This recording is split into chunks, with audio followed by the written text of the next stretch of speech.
ایک فقیر تھا، ملنگ درویش، اللہ کا بندہ.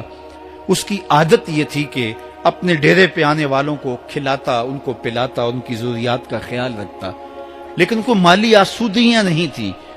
ہوتا یہ تھا کہ بعض اوقات لوگ آتے تو ادھار لے کر کے وہ لوگوں کو کھلا دیتا. خیر، چونکہ فقیر کا مزاج یہ ہوتا ہے کہ لوگ آئیں اس کے ڈیرے سے کھائیں. بابا بلے شاہ نے بھی کہا تھا نا، اٹ کھڑک کے دکڑ بجے تتا ہوئے چلہ، آن فقیر کھا کھا جاون راضی ہوئے بلا. یہ فقیروں کا مزاج ہے. تو جو بھی آتا اس کے ڈیرے سے کھاتا اور وہ ادھار اٹھا اٹھا کے لوگوں کی ضروریات کو پورا کرتے رہتے. وقت آخر آ گیا، جن لوگوں نے ادھار دیا تھا وہ سارے تقاضا کرنے آ گئے. اب بابا جی کو کیا فکر لاحق ہے کہ یہ میرے مہمان اور میں ان کو کچھ پیش کرنے کی صلاحیت نہیں رکھتا. ایک بچہ تھا، وہ کچھ سامان بیچ رہا تھا، پتیسا بیچ رہا تھا یا کوئی اور چیز بیچ رہا تھا. اس نے گلی سے گزرتے ہوئے آواز لگائی، خادم کو کہے سے بلا کے لاؤ.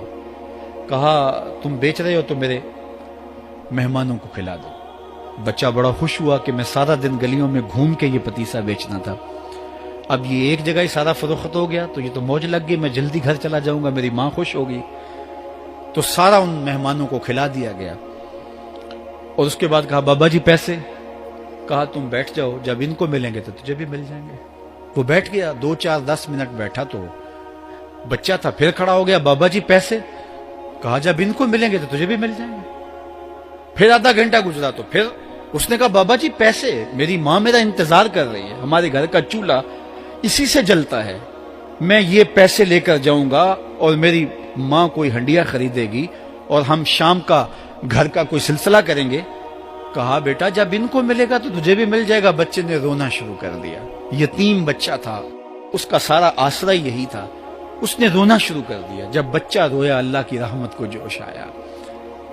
کوئی مرید نذرانہ لے کے ان بزرگوں کے پاس آ گیا اور اشرفیوں کی بھری ہوئی تھیلی پیش کی.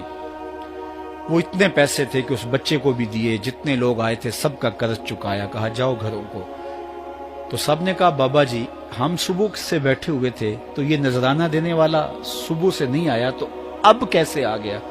کہا صبح سے تمہارے اندر کوئی رونے والا نہیں تھا، ایک رونے والا آیا تو باقیوں کا بھی کام بن گیا.